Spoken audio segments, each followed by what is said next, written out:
Hello friends, मैं सोनू सूद स्वागत करता हूं आपका अपना यूट्यूब चैनल एग्जाम दर्पण में। आज हम लोग देखने वाले हैं वर्णमाला। जी हाँ दोस्तों, आज हम क्या देखने वाले हैं? वर्णमाला यानी अल्फाबेट। ठीक है, हिस्ट्री का टॉपिक तो चल ही रहा है, साथ साथ मैं ये सोच रहा हूँ कि आपका हिंदी का भी हिस्ट्री के साथ साथ एक दो और टॉपिक को सब्जेक्ट को एक साथ में लेकर चलूँ, ताकि जल्द से जल्द हम लोग का सिलेबस क्या हो, कंप्लीट हो। ओके दोस्तों, तो चलिए हम लोग देखते हैं हिंदी ग्रामर। पहला चैप्टर है आपका वर्णमाला। वर्णमाला जिसे हम इंग्लिश में क्या कहते हैं? अल्फाबेट। इसमें देखेंगे वर्णमाला जो है, वर्णमाला को पढ़ने से पहले, वर्णमाला को जानने से पहले हम सबसे पहले क्या जानेंगे? वर्ण के बारे में। आखिर वर्ण क्या होते हैं, उसके बाद समझ में आएगा आपको क्या कि वर्णमाला क्या होता है। ठीक है, तो जैसे मान लीजिए आपका वर्ण हो गया, वर्ण। वर्ण क्या है भाई? लगभग में सभी लोगों को, सबको यह मालूम होगा कि वर्ण क्या होता है। वर्ण का परिभाषा लगभग में सब लोग जानते होंगे। तो आप लोग जल्दी कमेंट में बताइए कि वर्ण क्या है। तो वर्ण वह मूलध्वनि है जिसका खंड या टुकड़ा नहीं किया जा सकता। वर्ण क्या है जी? वर्ण वह मूलध्वनि है, मूलध्वनि है जिसका खंड या टुकड़ा, इसका खंड या टुकड़ा नहीं किया जा सकता, दो या दो से अधिक भागों में नहीं किया जा सकता। वर्ण वह मूलधन इसका खंड या टुकड़ा दो या दो से अधिक भागों में नहीं किया जा सकता। यहाँ पे ये भी हो सकता है, वर्ण क्या है? वह मूलधन है जिसका खंड या टुकड़ा दो या दो से अधिक भागों में नहीं किया जा सकता। दो या दो से अधिक भागों में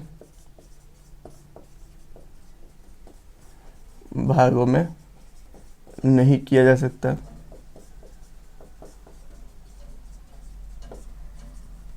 नहीं किया जा सकता है, उसे हम क्या कहते हैं जी? उसे वर्ण कहते हैं। इसमें तो किसी को दिक्कत नहीं होगा। वर्ण क्या है? तो वर्ण वह मूलधन जिसका खंड या टुकड़ा दो या दो से अधिक भागों में नहीं किया जा सकता है, उसे हम क्या कहते हैं? तो उसे वर्ण कहते हैं। इसमें किसी को कोई दिक्कत नहीं होनी चाहिए वर्ण के परिभाषा में। ठीक है दोस्तों, उसके बाद हम लोग आगे चलने वाले हैं।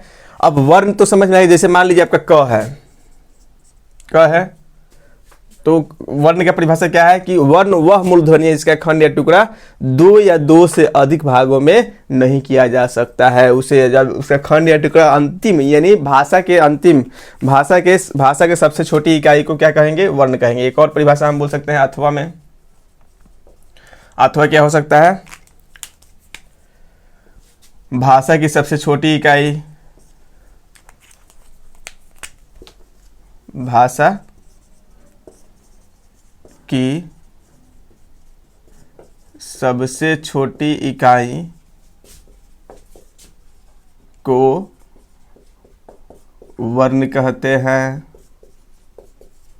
समझ में आया दोस्तों? यानी भाषा की सबसे छोटी इकाई को क्या कहा जा सकता है? वर्ण कहा जा सकता है। तो इसमें किसी को कोई दिक्कत नहीं होनी चाहिए।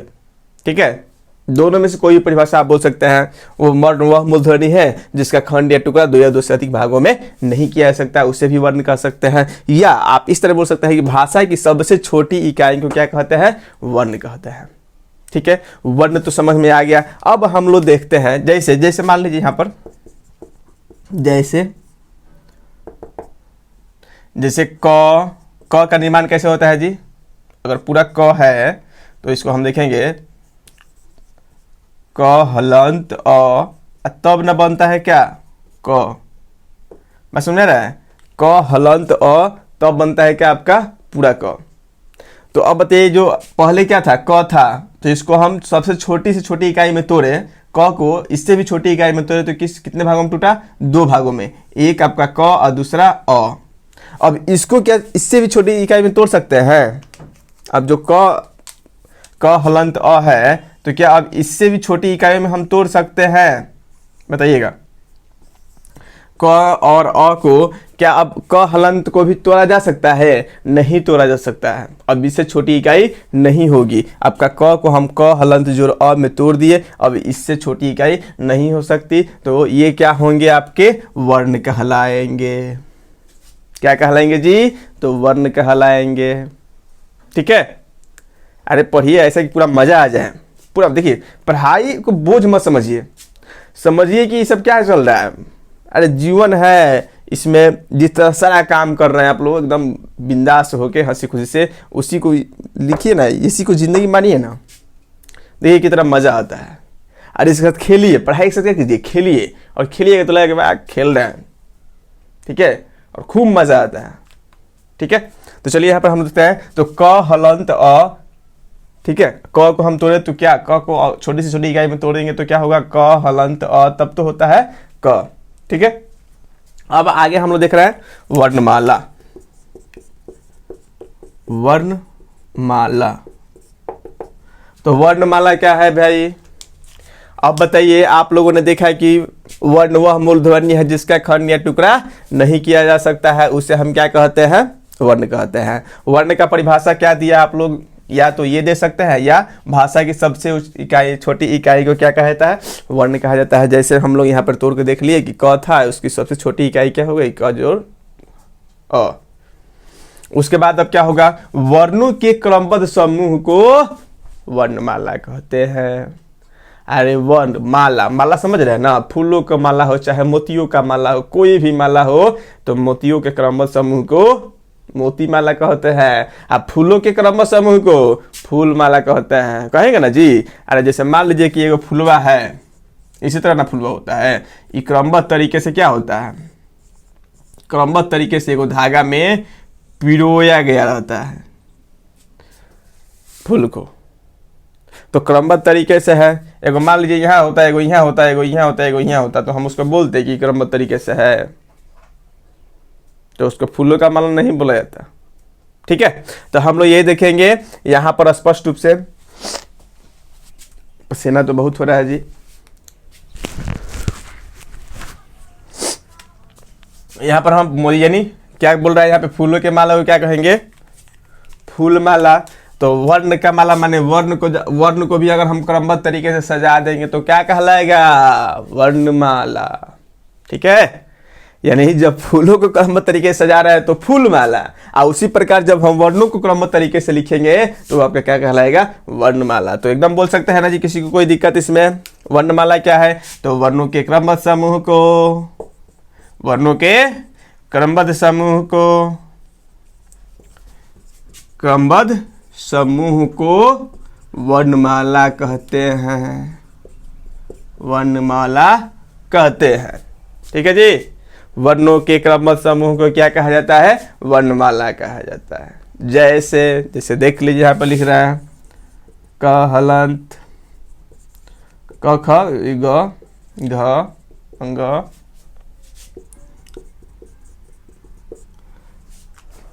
कोई एक लिख लीजिए, ज्यादा लिखने की आवश्यकता नहीं है। ठीक है, अब देखिए क ख ग घ ङ, क ख ग घ अंग है ना, ये अगर क्रमबद्ध तरीके से है तो इसे हम क्या कहेंगे, वर्णमाला कहेंगे। लेकिन अगर यही इसी को हम किस प्रकार लिखे, अगर इसको लिखे क घ ग ख अंग, तो क्या ये वर्णमाला होगा, ये वर्णमाला होगा, ये वर्णमाला नहीं होगा, ये होगा सही और ये होगा गलत। ये वर्णमाला हो जाएगा क्योंकि वर्णों के, ये क्वेश्चन देखिए वर्णमाला का परिभाषा क्या कह रहा है, यानी वर्णों के क्रमबद्ध समूह को वर्णमाला कहते हैं। क्या कह रहे हैं यहाँ पर कि वर्णों के क्रमबद्ध समूह को वर्णमाला कहते हैं। हम लोग तो ये ठीक लिखे हैं, वर्ण का क्रमबद्ध समूह है। जैसे जैसे क होता है तो क है, ख होता है तो ख है, ग ख के बाद ग होता है तो ग है, ग के बाद घ होता है तो घ लिखे हैं, घ के बाद अंग होता है तो अंग लिखे हैं। लेकिन यहाँ पर हम नियमों के तोड़ दिए हैं, कानूनों के तोड़ दिए हैं, तो वर्णमाला होगा नहीं होगा। देखिए कैसे, ई कह रहा है क के बाद आ गया घ, ठीक है, घ के बाद आ गया ग के बाद आ गया ख, उसके बाद आता है ग। सब उल्टा पुल्टा इधर से उधर, जिसको जहाँ बैठना चाहिए था वहाँ नहीं बैठ रहा है। स्टूडेंट की कुर्सी पे मास्टर साहब बैठ रहे हैं, मास्टर साहब की कुर्सी पे स्टूडेंट में जाकर बैठ जा रहा है। तो सही तरीका हुआ नहीं हुआ। ठीक है, वहीं अगर सही तरीके से ये नहीं बैठेंगे तो ये वर्णमाला नहीं कहलाएंगे। तो आप लोगों को समझ में, जहाँ तक मेरी उम्मीद है कि आ गई होगी। आगे बढ़ा जाए हम लोग। चलिए आगे देख रहे हैं वर्णमाला। अब यहाँ एक बात यहाँ पर आ सकती है कि अब हिंदी वर्णमाला में कुल वर्णों की संख्या कितनी होती है। आप लोग को याद होगा कि हिंदी वर्णमाला में लेखन की दृष्टि से कुल वर्णों की संख्या कितनी होती है। तो हम देख सकते हैं कि हिंदी वर्णमाला में लेखन की दृष्टि से वर्णों की संख्या कितनी होती है। यहाँ पर लिख दिया जाए, समझ में आ जाएगा आप लोगों को।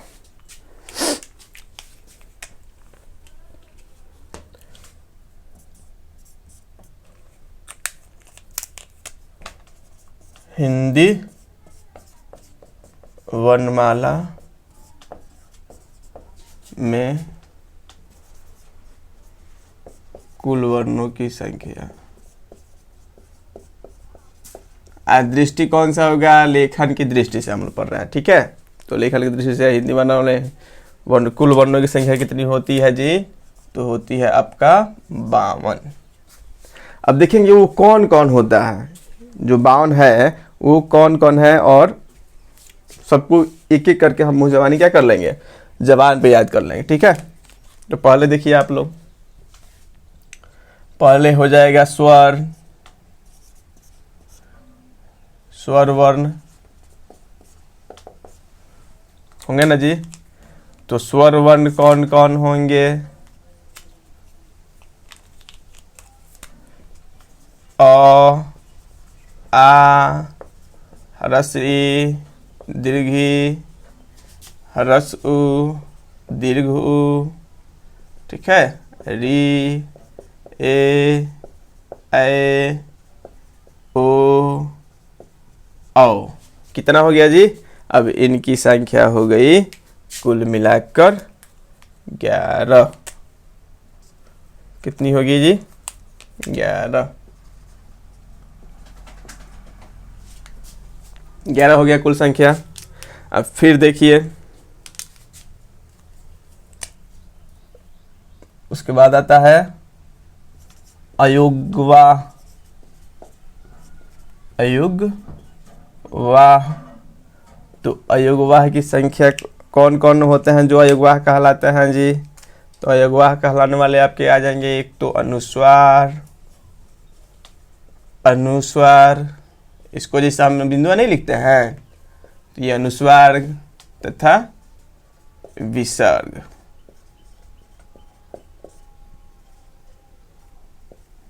ठीक है। अब बताइए इनकी संख्या कितनी हो गई, तो इनकी संख्या आपका है 2। हमको 52 पुजाना है। अब देखेंगे कौन कौन है।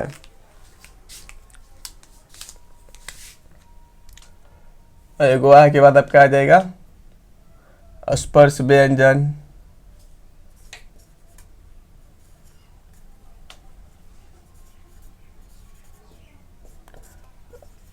स्पर्श व्यंजन,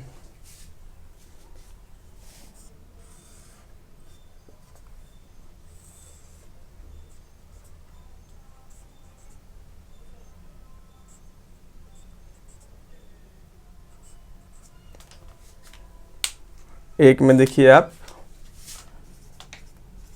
क वर्ग, च वर्ग, ट वर्ग, त वर्ग, प वर्ग, ठीक है। ये 5 वर्ग आ जाएंगे और सभी वर्गों में क्या होगा जी, अब जो होते हैं उसको देख लिया जाए।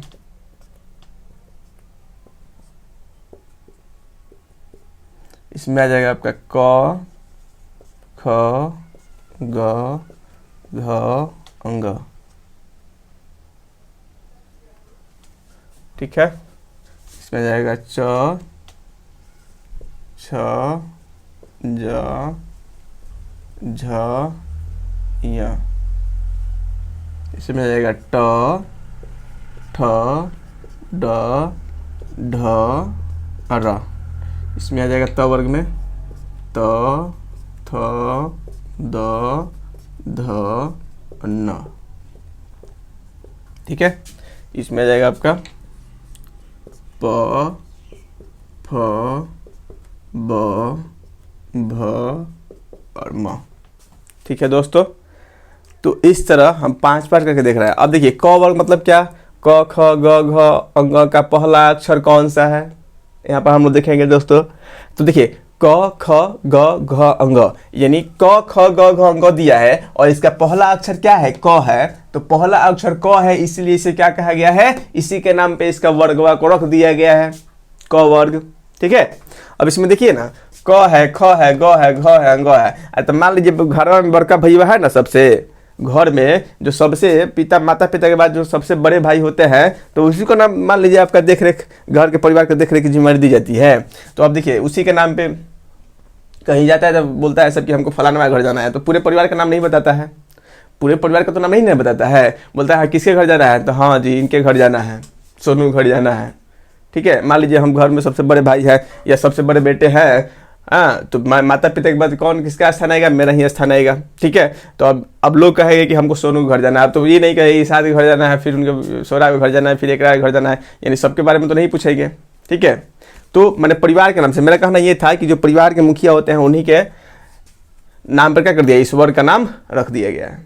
ठीक है, तो यहाँ पर क्या होता है, जैसे क ख ग घ अंक है, सबसे इसमें पहला अक्षर कौन है, क है, तो क है तो इसी के नाम पर यहाँ इसको क्या बोला जाता है, क वर्ग।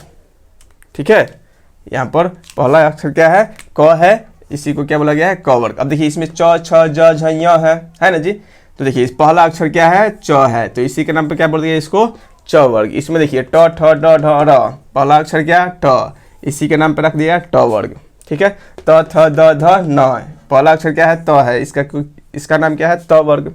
प फ ब भ म है, पहला अक्षर प है, इसलिए इसको बोला जाता है प वर्ग। कोई दिक्कत, एकदम दिक्कत नहीं होनी चाहिए बाबू। ठीक है, अब देखिए इनकी कुल संख्या कितनी हो जाएगी, हम लोग को संख्या निकालना है, तो संख्या कुल देखेंगे कितना हो जाता है भाई।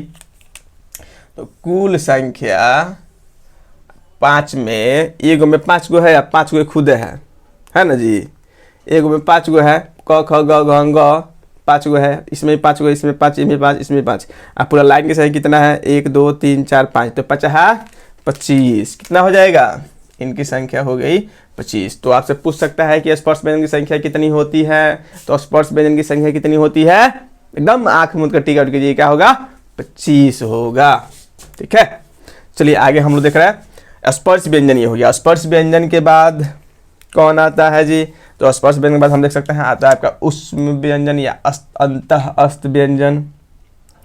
क्या होगा, अंतः अस्त व्यंजन। अब देखिए अंतः अस्त व्यंजन कौन कौन है जी, तो आपका हो जाएगा य र ल के बाद व, बस यही 4 होते हैं। अंतः अस्त व्यंजन की संख्या कितनी हो गई, 4। यहाँ पे इसको लिख दीजिए 4, इस लेयर को 2 भाग में बांट दिया जाए। इनकी संख्या कितनी हो गई, यहाँ पर हम लिख सकते हैं कितना,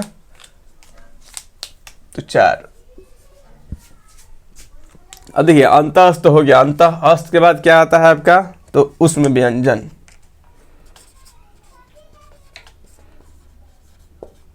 उष्म व्यंजन, इनकी संख्या क्या कितनी होती है, 4 होती है। कौन कौन, तीनों स और ह, तीनों स और ह, मतलब तालाबे स, मूर्धन्ते स, दंते स, ह। ठीक है, तीनों स और ह, तालाबे स, मूर्धन्ते स, दंते स और ह। इनकी संख्या कितनी हो गई, इनकी संख्या हो गई 4। क्लियर। अब देखिए उष्म व्यंजन के बाद कौन सा व्यंजन आता है, तो उष्म व्यंजन के बाद जो व्यंजन आता है उसको हम बोल सकते हैं क्या जी, संयुक्त व्यंजन।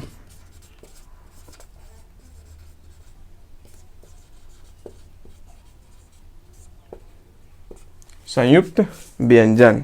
ठीक है, अब देखिए संयुक्त व्यंजन में कौन कौन हो जाएंगे, आपका पहला हो जाएगा कुछ, त्र ज्ञ स्र, ये कितने हो गए? इनकी भी संख्या कितनी होती है? 4 होती है। ठीक है, संयुक्त व्यंजन। और संयुक्त व्यंजन के बाद कौन सा व्यंजन है जी? तो संयुक्त व्यंजन के बाद आपका आते हैं हिंदी के 2 अपने व्यंजन या द्विगुण व्यंजन। ठीक है, द्विगुण व्यंजन या बोल सकते हैं क्या? हिंदी का अपना व्यंजन।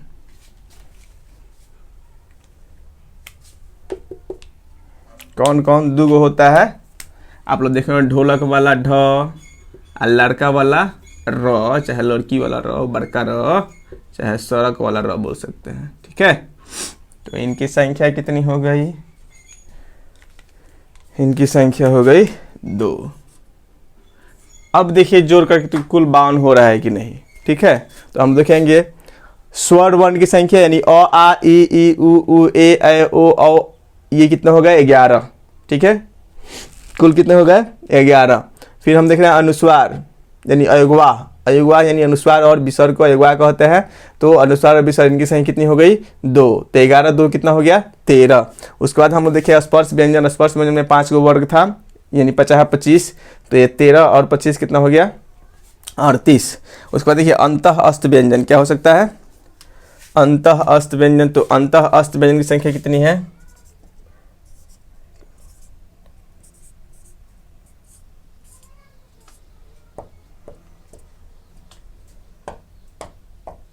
अंतः अस्त व्यंजन, अंतः अस्त व्यंजन यानी य र ल व, तो यह 38 हुआ था और 4 कितना हो गया? 38 4 42, 8 4 12 42। उसके बाद उस व्यंजन, उस व्यंजन मतलब तीनों सौ और ह, तीनों सौ और ह, तलाबे समृद्धंते धंते सौ और ह, तो 42 और 4 46। 46 के बाद देखिए संयुक्त व्यंजन यानी क छ त्र ज्ञ स्र, इनकी संख्या 4, तो 46 और 4 50। उसके बाद कह रहा है कि द्विगुण यानी 2 गो अपना हिंदी का व्यंजन या द्विगुण व्यंजन, तो ये हो गया ढ और बड़का र, तो क्या हो गया बाबू? 50 का 2 कितना होता है? तो 52 होता है। कितना हो गया? अब यहाँ पर आपको स्पष्ट रूप से समझ में आ गया होगा कि हिंदी वर्णमाला में वर्णों की कुल संख्या यानी लेखन की दृष्टि से कितना होता है? 52 होते हैं। कितने होते हैं? 52 होते हैं। और 52 का नाम आपको एकदम क्या, एकदम दिमाग पे होने से सेट होना चाहिए कि कौन अंतः अस्त व्यंजन है, कौन उसमें व्यंजन है, कौन संयुक्त व्यंजन है, कौन हिंदी का अपना व्यंजन है। अगर मैं आपसे बोलूं कि ये बताइए स्पर्श व्यंजन की संख्या कितनी होती है, तो कितनी होती है? एकदम आंख मत कर बोलो 25। कितनी होती है?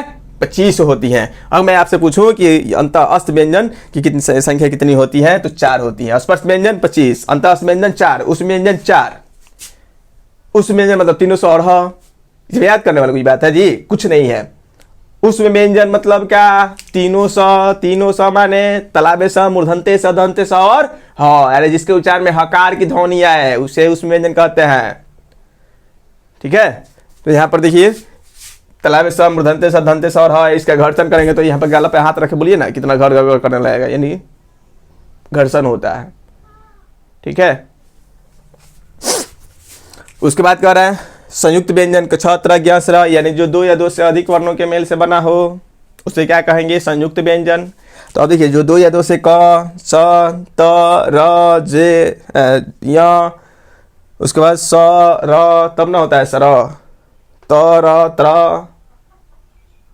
ठीक है, तो यानी वैसे वर्ण जो 2 या 2 से अधिक वैसे वर्ण जो 2 या 2 से अधिक वर्णों के सहयोग से बने होते हैं या उससे मिलकर बने होते हैं, उससे क्या है? संयुक्त व्यंजन। तो संयुक्त व्यंजन नाम से आपको समझ में आ जाएगा, 2 गो वर्ण का उच्चारण इसमें होगा, बोले गए तो 2 गो उच्चारण होगा। जैसे देखिए त्र तर छ क छ ज्ञ जय।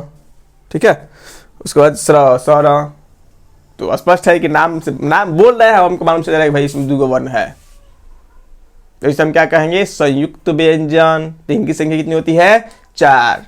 अंतः अस्त व्यंजन, ये बेचारा चुपचाप अंदर रहता है, य र ल व।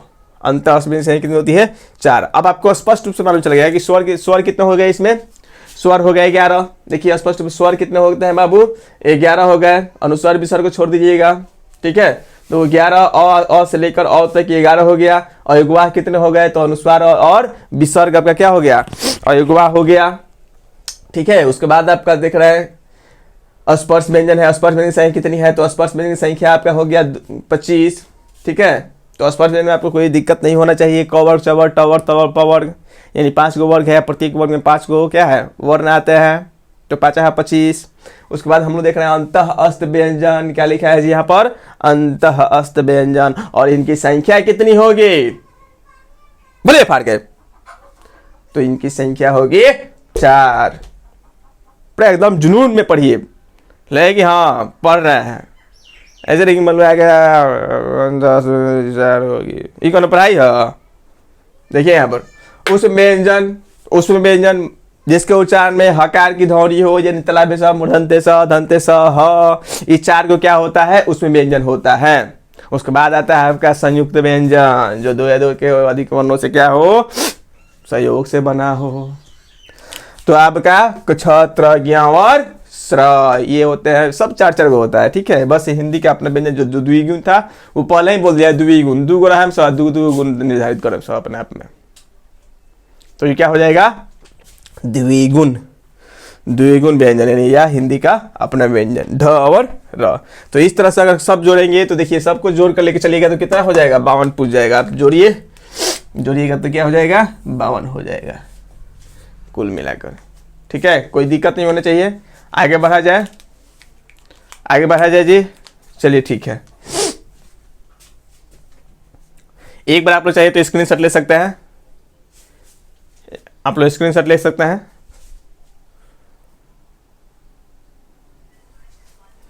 चलिए मिटा दें, सबको याद होना चाहिए हिंदी वर्णमाला में कुल वर्णों की संख्या कितनी होती है, तो 52। स्वर कितने हो गए 11, अयुग्वाह कितना हो गया 2, उसके बाद स्पर्श व्यंजन कितने हो गए 25, अंतः अस्त कितना हो गया 4, उसमें कितना हो गया तो 4, संयुक्त व्यंजन कितना हुआ तो 4।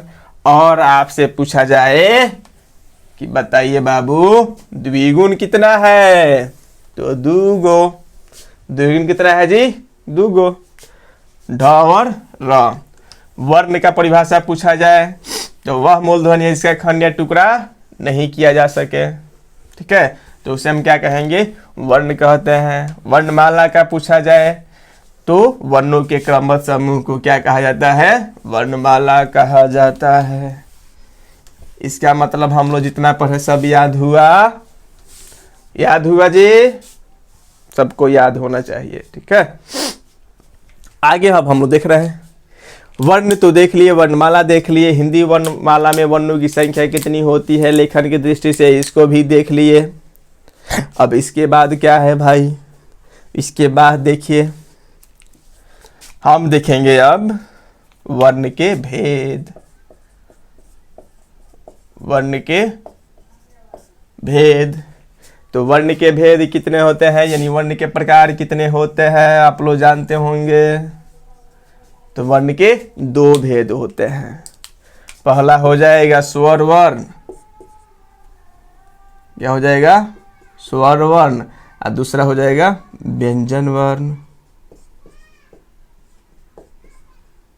दूसरा क्या हो जाएगा व्यंजन वर्ण। पहला स्वर वर्ण और दूसरा व्यंजन वर्ण। अब देखिए स्वर वर्ण का परिभाषा क्या होगा, वैसे वर्ण जिनका उच्चारण स्वतः होता हो। ठीक है, वैसे वर्ण जिनका उच्चारण स्वतः होता है उसे हम क्या कहेंगे स्वर वर्ण, या बोल सकते हैं वैसे वर्ण जो स्वतंत्र रहता हो उसे क्या कहेंगे स्वर वर्ण। आपकी मर्जी, कुछ भी बोल सकते हैं, एकदम सही है। ठीक है, तो चलिए इसको हम नोट कर ले रहे हैं। वैसे वर्ण जिनका उच्चारण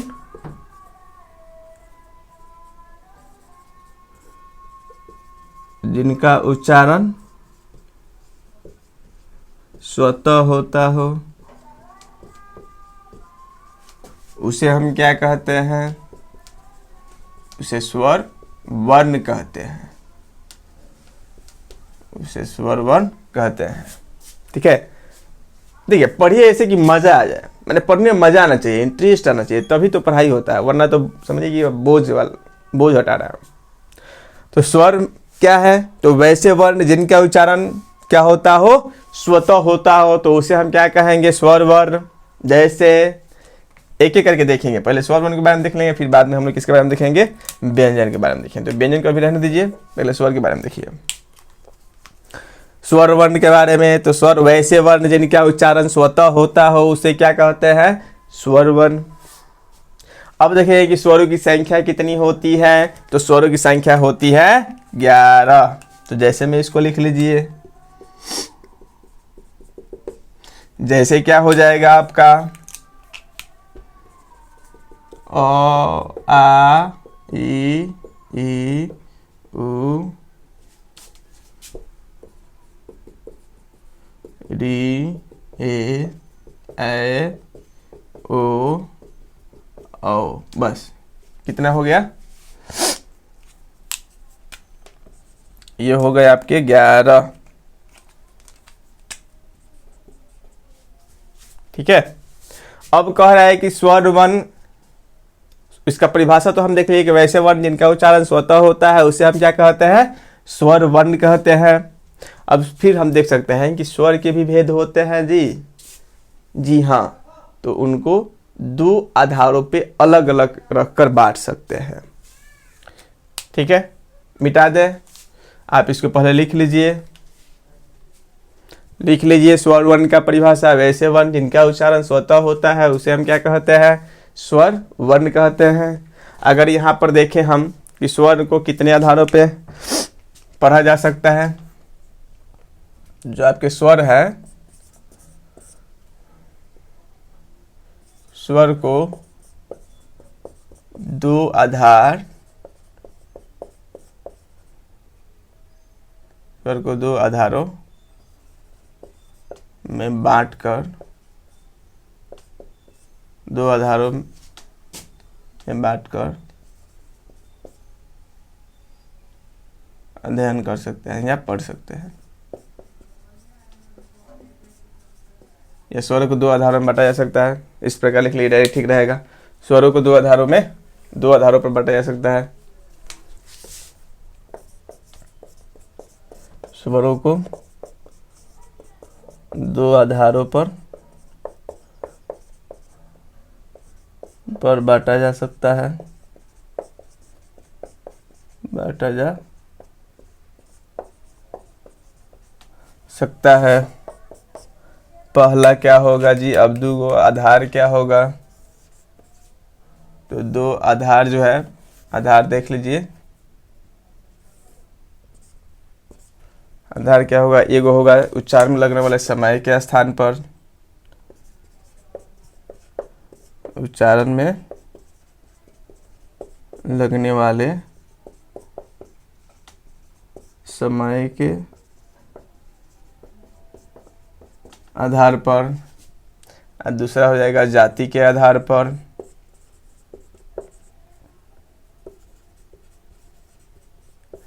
जाति के आधार पर। ठीक है दोस्तों, यानी स्वर वर्ण को दो आधारों पे बांटा जा सकता है। पहला हो जाएगा किस आधार पर, तो उच्चारण में लगने वाले समय के आधार पर, और दूसरा हो जाएगा जाति के आधार पर। ठीक है, तो अब हम देखेंगे उच्चारण में लगने वाले समय के आधार पर इसको कितने भागों में बांटकर पढ़ा जा सकता है। नोट कर लीजिएगा, उच्चारण में लगने वाले समय के आधार पर था और एक जाति के आधार पर। अब देखिए, उच्चारण में लगने वाले समय के आधार पर इनको कितने भाग बांटा गया है।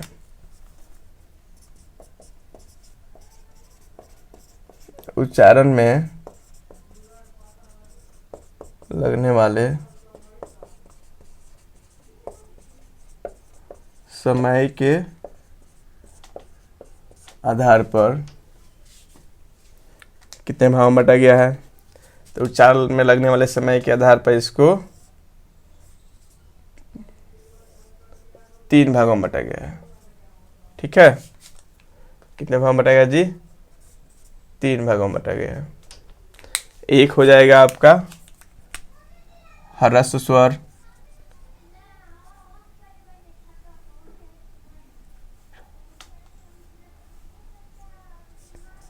ह्रस्व स्वर, दूसरा हो जाएगा दीर्घ स्वर, तीसरा हो जाएगा प्लुत स्वर। ठीक है जी। पहला क्या, तो ह्रस्व स्वर और दूसरा दीर्घ स्वर और तीसरा प्लुत स्वर। इसमें किसी को कोई दिक्कत नहीं होनी चाहिए। अब हम लोग देखते हैं कि आखिर ह्रस्व स्वर क्या है, यानी उच्चारण में लगने वाले समय के आधार पर स्वर को कितने भागों में बांटा गया, उच्चारण में लगने वाले समय के आधार पर। ठीक है ना।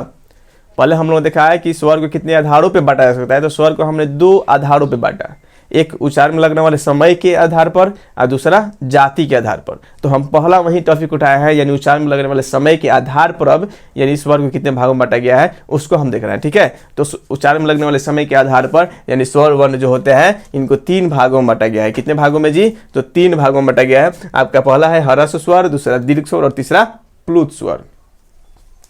अब हम इसी को देखेंगे ह्रस्व स्वर के बारे में। ह्रस्व स्वर क्या होता है, ह्रस्व स्वर क्या होता है, तो वैसे स्वर यानी ह्रस्व स्वर क्या बोलेंगे, डायरेक्ट इसको इस तरह भी परिभाषा दे सकता है कि अ ह्रस्व ई ह्रस्व उ और री को क्या कहेंगे, ह्रस्व स्वर। ह्रस्व स्वर कहते हैं जिनके उच्चारण में इनके ह्रस्व स्वर कहते हैं इनकी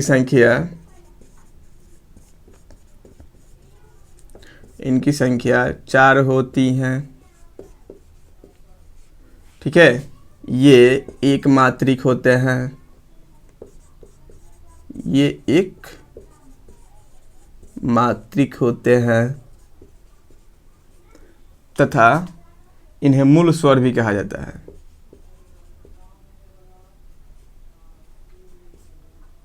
तथा इन्हें मूल स्वर भी कहा जाता है। ठीक है। इनके उच्चारण में दीर्घ स्वर की अपेक्षा आधा समय लगता है, ये भी लिख सकते हैं। इनके उच्चारण में दीर्घ स्वर की अपेक्षा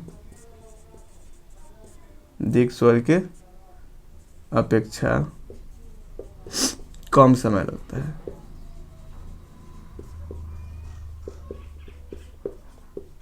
या आधा समय लगता है। बात समझ आ रहा है।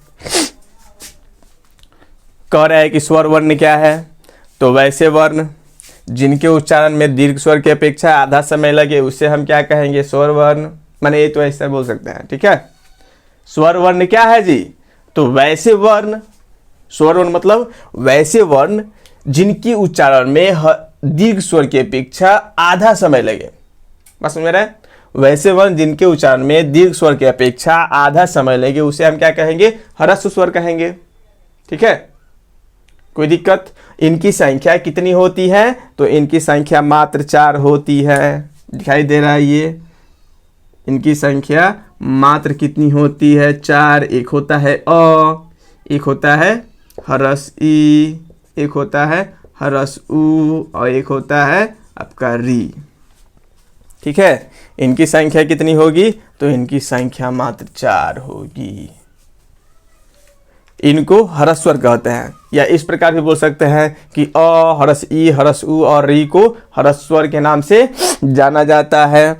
इनकी संख्या 4 होती है, ये एक मात्रिक होते हैं। इनके उच्चारण में दीर्घ स्वर की अपेक्षा कम समय लगता है। समझ में आया? हाँ जी। तो देखिए मैंने कह रहा है कि अ ई उ री को ह्रस्व स्वर कहते हैं और इनकी संख्या कितनी होती है, तो इनकी संख्या 4 होती है। ठीक है। ये एक मात्रिक होते हैं तथा इन्हें मूल स्वर भी कहा जाता है। कहीं भी किसी प्रकार से पूछ सकता है कि निम्न में से मूल स्वर कौन सा है, या पूछ दे कि निम्न में से एक मात्रिक स्वर कौन सा है, या पूछ दे एसएससी जीडी में तो पूछता ही, आप लोग जानते हैं एसएससी में भी ये क्वेश्चन आता है, हिंदी आते हैं जो बच्चे लेते हैं। तो देखिए सबके लिए जरूरी है। ठीक है, आपका हर कंपटीशन प्रतियोगी परीक्षा में लगभग में इससे भी कुछ क्वेश्चन आते हैं। तो हम लोग देखेंगे इनकी संख्या कितनी होगी, 4 होगी। ये क्या होंगे, एक मात्रिक होंगे और इन्हें मूल स्वर भी कहा जाता है। इनके उच्चारण में, ये बात याद रखना है, इनके उच्चारण में मतलब हर स्वर के उच्चारण में दीर्घ स्वर की अपेक्षा आधा समय लगता है, चाहे कम समय लगता है। ठीक है, कोई से जैसे देख लीजिए,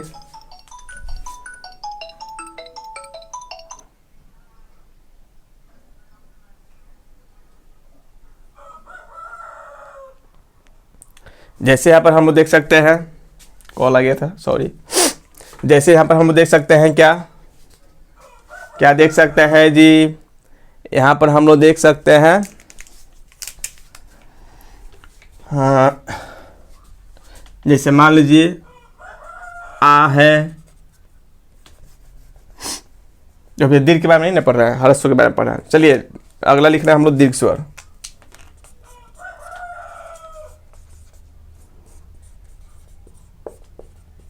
दीर्घ स्वर, तो दीर्घ स्वर कितने होते हैं, तो पहले इसके बारे में लिखिए। वैसे स्वर जिनके उच्चारण में ह्रस्व स्वर की अपेक्षा दुगुना समय लगे, बोल सकते हैं ना।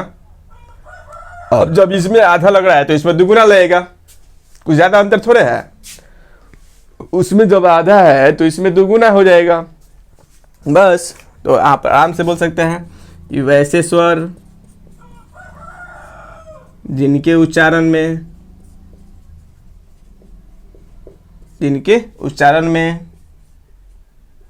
ह्रस्व स्वर के अपेक्षा दीर्घ स्वर की अपेक्षा, वैसे स्वर जिनके उच्चारण में दीर्घ स्वर की अपेक्षा दीर्घ स्वर के अपेक्षा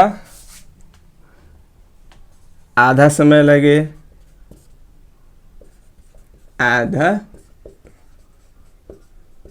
लगे, वैसे स्वर जिनके उच्चारण में दीर्घ स्वर की अपेक्षा, दीर्घ स्वर है, सॉरी, वैसे स्वर जिनके उच्चारण में ह्रस्व स्वर की अपेक्षा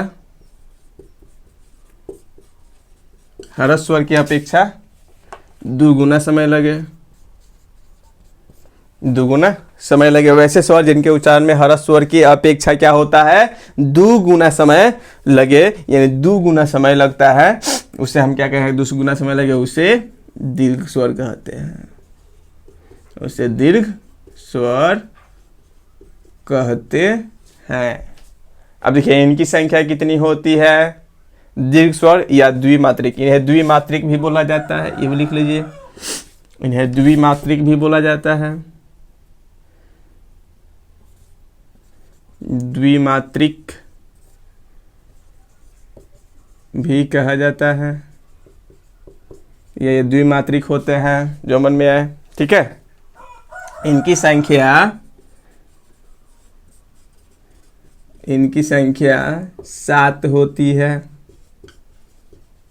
इनकी संख्या कितनी होती है जी, तो इनकी संख्या कितनी होगी, 7 होगी। अब देख लीजिए, जैसे अब देखिए 11 को होता है ना स्वर, अब 11 में से 4 को घटा दिए, क्या क्या बच गया, अ हो गया, अ के बाद क्या बचा है, आ, तो आ इसमें आ जाएगा, आ के बाद हरसी हो ही गया है, इसमें लिख लिया, तो दीर्घ ई को छूटा है, दीर्घ ई आ जाएगा, हरसु हो गया इसमें, तो इसमें हो जाएगा दीर्घ उ, री हो गया तो री को छोड़ दिए, ए ओ औ, ये शायद हो गया, जैसे यहाँ पर लिख सकते हैं।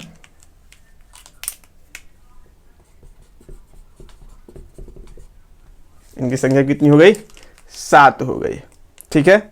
वैसे स्वर जिनके उच्चारण में ह्रस्व स्वर की अपेक्षा दुगुना समय लगे, उसे क्या कहते हैं, दीर्घ स्वर कहते हैं। इन्हें क्या और क्या बोलते हैं, द्विमात्रिक भी कहा जाता है, और इनकी संख्या कितनी होती है, 7 होती है, ठीक है। जैसे आ, ई, उ, ए, ऐ, ओ, औ, मतलब 1 2 3 4 5 6 7, क्लियर। इनकी संख्या कितनी होती है, 7 होती है। कोई दिक्कत, आपको याद रखना है इनमें से कौन से दीर्घ स्वर है, कौन से ह्रस्व स्वर है, ठीक है जी। आगे हम लोग बढ़े, आगे बढ़े दोस्तों, बोलिए आगे बढ़ा जाए। चलिए तीसरा आपका आ रहा है, यहीं पे लिख देना है, तीसरा है आपका प्लुत स्वर। क्या होता है? प्लुत स्वर।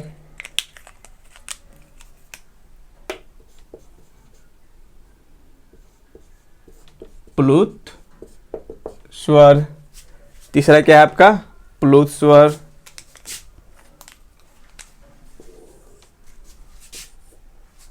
प्लुत स्वर। तो अब देखिए प्लुत स्वर क्या होगा भाई? ह्रस्व स्वर क्या था? वैसे स्वर जिनके उच्चारण में क्या होगा?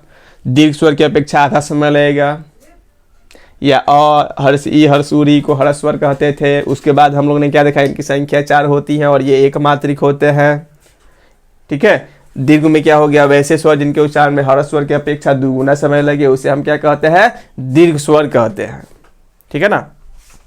लेकिन प्लुत स्वर में क्या बोलेंगे? तो वैसे स्वर जिनके उच्चारण में ह्रस्व स्वर की अपेक्षा 3 गुना समय लगे और दीर्घ स्वर की अपेक्षा दुगुना समय लगे, तो उसे हम क्या कहेंगे? प्लुत स्वर। कुछ है? कुछ नहीं है, खाली सुनते जाइए आप। प्लुत स्वर मतलब वैसे स्वर जिनके उच्चारण में ह्रस्व स्वर की अपेक्षा 3 गुना और दीर्घ स्वर की अपेक्षा दुगुना समय लगे, उसे हम क्या कहेंगे? प्लुत स्वर कहेंगे। ठीक है। और इनका प्रयोग अधिकतर कहां पर दिखाया जाता है? किसी को पुकारने में, मंत्र के उच्चारण में, नाटक संवाद में। ठीक है। चलिए पहले देख लिया जाए, लिख लिया जाए। वैसे स्वर, वैसे स्वर जिनके उच्चारण में, जिनके उच्चारण में ह्रस्व स्वर के अपेक्षा, वैसे स्वर जिनके उच्चारण में ह्रस्व स्वर की अपेक्षा 3 गुना समय लगे। क्या लगे जी? 3 गुना समय लगे।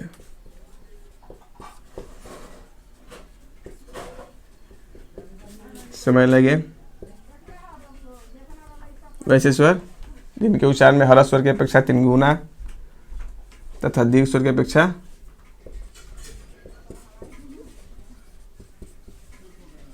दीर्घ स्वर की अपेक्षा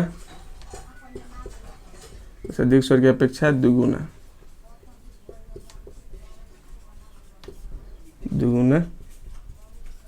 समय लगे। वैसे स्वर जिनके उच्चारण में ह्रस्व स्वर की अपेक्षा, वैसे स्वर जिनके उच्चारण में ह्रस्व स्वर की अपेक्षा, ह्रस्व स्वर की अपेक्षा दुगुना और दीर्घ स्वर की अपेक्षा, वैसे स्वर जिनके उच्चारण में ह्रस्व स्वर की अपेक्षा क्या? 3 गुना और दीर्घ स्वर की अपेक्षा दुगुना समय लगे, हाँ, उसे प्लुत स्वर कहते हैं।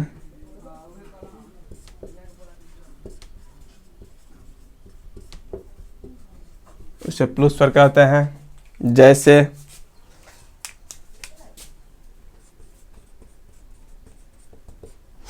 अभी देखिए, जैसे जैसे हम लिखते हैं एक शब्द, आप लोग समझिएगा।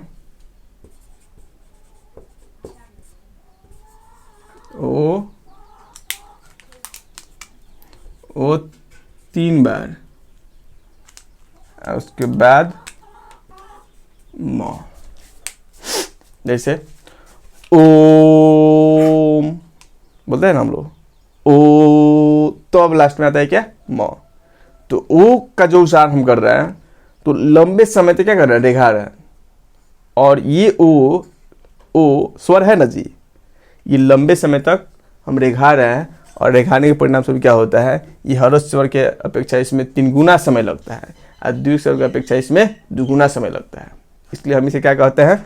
प्लुत स्वर कहते हैं। ये किसी को जैसे पुकारते हैं, जैसे मान लीजिए सोनुआ रे, ए करते हैं हम लोग। ठीक है।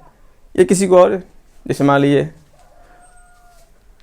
कोई भी नाम, मैं अपना ही नाम लेकर बोल रहा हूँ, जैसे कि कोई हमारे घर के ही लोग बोलता है या हमारे दादा या कोई और, तो देखिएगा आसपास में लोग किस तरह चिल्लाते हैं, वो लंबा चिल्लाते हैं, सोनुआ आ करते हैं, मतलब आ जो है वो क्या होता है? काफ़ी समय तक लोग बोलता है। तो वहाँ पर क्या होता है? त्रिमात्रिक, त्रिमात्रा का प्रयोग होता है, वहाँ पर हम बोल सकते हैं प्लुत स्वर का प्रयोग होता है। ठीक है, या रे, कहाँ बारी रे, रे ए बोल रहा है, या रे में ए की जो मात्रा होती है वो लंबे समय तक क्या होता है, उपयोग में लाया जाता है, इसलिए हम इसी का प्रयोग हम किस में करते हैं,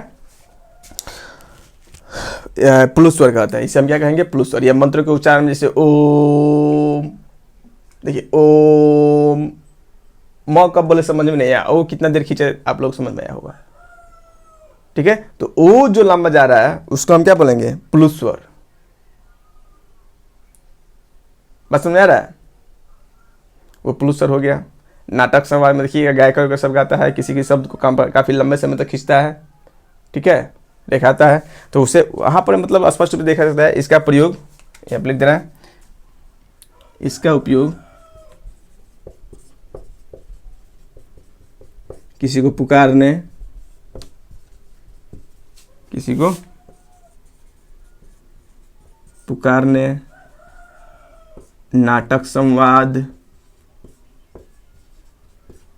तथा गायन में किया जाता है, तथा गायन में किया जाता है। नाटक सती भी देखे होंगे, उसमें देखिए कितना लंबा लंबा शब्द घर सब गाती है, सब किस तरह चलाती है, हे प्राण, हे, अरे, ये सब इसी में आ जाएगा। ठीक है, तो आज हम लोग कहाँ तक देखे, यानी स्वर के बारे में देखे, और स्वर के उच्चारण में लगने वाले समय के आधार पर हम लोग ने कितने भाग में बांटा, 3 भाग में। सबसे पहले हम लोग ने क्या देखा, एक बार देख लेते हैं शुरू से। वर्णमाला चैप्टर था, वर्णमाला में सबसे पहले हम लोगों ने देखा वर्ण। तो वर्ण क्या है, वर्ण वह मूल ध्वनि है जिसका खंड या टुकड़ा नहीं हो सके, या भाषा की सबसे छोटी इकाई को क्या कहते हैं, वर्ण कहते हैं, ये हम लोगों ने देखा। उसके बाद क्या देखा, वर्णमाला क्या है, तो वर्णों के क्रम समूह को वर्णमाला कहते हैं। उसके बाद हम लोगों ने देखा कि हिंदी वर्णमाला में वर्णों की संख्या कितनी होती है लेखन की दृष्टि से, तो हिंदी वर्णमाला में वर्णों की संख्या कितनी होगी, 52। उसमें हम लोगों ने क्या देखा, उसमें स्वर कितने थे, 11 थे, अयगवाह कितने थे, 2 थे, अयगवाह मतलब अनुस्वार और विसर्ग। ठीक है, उसके बाद हम लोगों ने क्या देखा, उसके बाद हम लोगों ने देखा था कि स्पर्श व्यंजन कितने होते थे, तो स्पर्शों की संख्या कितनी थी, 25, क वर्ग, च वर्ग, त वर्ग, प वर्ग, प्रत्येक वर्ग में 5 गो, इनकी संख्या 5, तो 50 25। क ख, देखिए क वर्ग 1, क वर्ग, च वर्ग, ट वर्ग, त वर्ग, प वर्ग। ठीक है, एक वर्ग में 5 गो, जैसे क ख ग घ ग, तो ये है 5 गो, कवर चवर टवर तवर प वर्ग, अब प्रत्येक वर्ग में 5 गो, तो 50 25, तो स्पर्श व्यंजन कितना हो गया, 25। उसके बाद हम लोग ने देखा था अंतः अस्त व्यंजन, एकदम याद कर जाना है कि अंतः अस्त व्यंजन कौन होते हैं, य र ल व। अंतः अस्त व्यंजन कितने होते हैं, 4 होते हैं, कौन, तो य र ल व, इसमें क्या याद करना है, य र ल व, ये हो गया आपका अंतः अस्त व्यंजन। अंतः अस्त व्यंजन के बाद हम लोगों ने क्या देखा था, तो उसमें व्यंजन यानी तीनों स्वर ह, तलाबे सा, मूर्धन्ते सा, दंते सा, तीनों स है और ह है, इनके उच्चारण में हकार की ध्वनि निकलेगी। क्या बोलना है, तीनों स और ह को क्या बोलेंगे हम लोग, उसमें व्यंजन बोलेंगे, जिनकी संख्या कितनी होती है, 4 होती है। बाबू इसको एकदम याद रखिएगा, यहाँ से क्वेश्चन आते हैं। उसके बाद संयुक्त व्यंजन, तो संयुक्त व्यंजन चुनने के लिए देता है मुझसे कौन सा संयुक्त व्यंजन है या नहीं है, तो संयुक्त व्यंजन क्या होगा, जो 2 या 2 वर्णों से मिलकर बना, जैसे क छ त र, यानी कछत्र, ग ज्ञ स र स्र, ये 4 गो है संयुक्त व्यंजन। आज 2 गो हम लोग पढ़े थे हिंदी का अपना व्यंजन, यानी ढ और र। उसके बाद हम लोगों ने क्या देखा, वर्ण के भेद देखे। वर्ण के भेद हम लोगों ने क्या देखा कि वर्ण के 2 भेद होते हैं, स्वर वर्ण और व्यंजन वर्ण। तो स्वर वर्ण के बारे में अभी हम लोग देख रहे थे। वैसे वर्ण जिनका उच्चारण स्वतः होता है उसे क्या कहते हैं, स्वर वर्ण। जैसे अ से लेकर आपका अ तक की संख्या कितनी होती है, 11 होती है। अब इस स्वर को 2 आधारों पर क्या कर सकते हैं, 2 आधारों पर बांटकर पढ़ सकते हैं। पहला आपका होगा उच्चारण में लगने वाले समय के आधार पर, दूसरा बताए थे क्या आपको, जाति के आधार पर। दूसरा क्या बताए थे जी, जाति के आधार पर। तो उच्चारण में लगने वाले समय के आधार पर आपका ह्रस्व स्वर, दीर्घ स्वर और प्लुत स्वर बताए थे। तो ह्रस्व स्वर का परिभाषा क्या हो जाएगा, यानी अ ई उ और री। अ ई अ ह्रस्व ई ह्रस्व उ और री को हम लोग क्या बोलते हैं, ह्रस्व स्वर, और इनकी संख्या कितनी होती है, 4। इसे मूल स्वर भी कहा जाता है और ये एक मात्रिक होते हैं, बात याद रखना है। ठीक है, इन्हें मूल स्वर कहा जाता है और ये क्या होते हैं, एक मात्रिक होते हैं, मतलब इन मात्रा की संख्या एक होती है। ठीक है, अब इसमें आज ये वैसे स्वर जिनके उच्चारण में ह्रस्व स्वर की अपेक्षा कितना समय लगे, दुगुना समय लगे, उसे हम क्या कहते हैं, दीर्घ स्वर कहते हैं। इन्हें द्विमात्रिक, अब द्विमात्रिक मतलब यहाँ पर समझ जाइएगा, मतलब अ प्लस अ तब न बनता है आ, तो एगो ही मात्रा दोनों मिलाएंगे तो द्विमात्रिक हुआ, इसलिए इसे दीर्घ स्वर को क्या बोलते हैं, द्विमात्रिक बोलते हैं। ठीक है, और यहाँ त्रिमात्रिक समझने में आपको समझ में आया कि वो है वो 3 बार प्रयोग किया गया है, इसका हम लंबे समय तीन बार उच्चारण करेंगे, उसके बाद म का उच्चारण करेंगे, इसका मतलब ये त्रिमात्रिक है, इसमें कुछ है, कुछ नहीं है। ठीक है, कुछ नहीं है। तो आपको समझ में आ गया, प्लुस स्वर वैसे स्वर जिनके उच्चारण में ह्रस्व स्वर की अपेक्षा 3 गुना और दीर्घ स्वर की अपेक्षा 2 गुना समय लगे, माने 3 गो में, अच्छा एगो में 2 गो जोड़ी, एगो में 2 गो जोड़ी तब न 3 होई, और 2 गो में तो एक ही गो जोड़ी तो 3 हो जाई। तो वहीं बोल रहा है कि ह्रस्व स्वर की अपेक्षा कितना, ह्रस्व स्वर की अपेक्षा 3 गुना और दीर्घ स्वर की अपेक्षा 2 गुना समय लगे, उसे हम क्या कहते हैं, प्लुस स्वर। और इसका अधिकतर उपयोग किस में किया जाता है, किसी को पुकारने में, नाटक संवाद में, या आपका मंत्र के उच्चारण में। जैसे सोनुआ लोग चिल्लाते हैं आ, हेने आओ आओ, इस सब में क्या होता है, बड़ी चिल्ला चिल्ला के बोलता है सब। रे ए हो रहा है ना, तो ए जो है इसमें मतलब इसका उच्चारण हम लोग 3 बार करते हैं, ओम नमः शिवाय ए, बस समझ रहा है ना। तो इसमें देखिएगा 3 बार उपयोग हो रहा है, ओम ओम ओ जो है इसको हम लगभग 3 बार बोल रहे हैं, तब जाकर म को बोल रहे हैं। तो इस सब का उपयोग अधिकतर मंत्रों के उच्चारण में, किसी को पुकारने में और नाटक संवाद में या गायन में किया जाता है। जैसे देखिएगा, भाई हो जे करी न पढ़ाई, बस समझ रहा है ना, ये मेरे द्वारा लिखा गया गाना है। तो हम 6 या 7 में थे तभी शायद इस पुस्तक को लिखे थे। भाई हो जे करी न पढ़ाई, डंटा लेके ऊ बकरी चराई, मिली ना हो के कोनो कार्य हो। इसीलिए हम कह रहे हैं कि बाबू पढ़ लीजिए आप लोग। ठीक है, चलिए, आप लोग अगर ये वीडियो अच्छा लगा हो तो आप इस वीडियो को लाइक कीजिए, और जहाँ तक हो सके हमारे चैनल को क्या कीजिए, सब्सक्राइब कीजिए, शेयर कीजिए, और इस चैनल पे आप लोग बने रहिए, एकदम दिल थाम कर बने रहिए। ठीक है, आपको मैं वादा करता हूँ कि पूरा का पूरा जीएस का पार्ट में पढ़ाऊँगा, उसके साथ साथ मैं हिंदी को भी पूरा 100% कंप्लीट कराऊँगा। आपका history, geography, polity, economy, physics, chemistry, bio हो या हिंदी हो, रीजनिंग हो, जो भी देखा जाएगा आने वाले समय में, बट ये जो है सब्जेक्ट मैं 100% आपको पढ़ाऊँगा। ठीक है, और इसमें जो भी त्रुटि आपको नज़र आ रही हो या कुछ अच्छाई लग रही हो तो आप प्लीज़ आप कमेंट करके बताइए। ठीक है, इसलिए मैं बार बार बोलता हूँ कि आप कमेंट करके बताइए कि क्या क्या आपको चाहिए, कैसा लग रहा है। तो उससे क्या होगा कि हम उसमें अगर कुछ गड़बड़ कहीं दिखाई देगी, जैसे मान लीजिए कि हमको नहीं दिखाई दे रहा है कि हमें कहाँ गलतियाँ है, अगर आपको दिखाई दे रही है तो आप बोलिए, मैं वहाँ पे सुधार करूँगा। ठीक है, ये वीडियो देखने के लिए बहुत बहुत धन्यवाद। जय हिंद दोस्तों, फिर हम अगले वीडियो में मिलते हैं।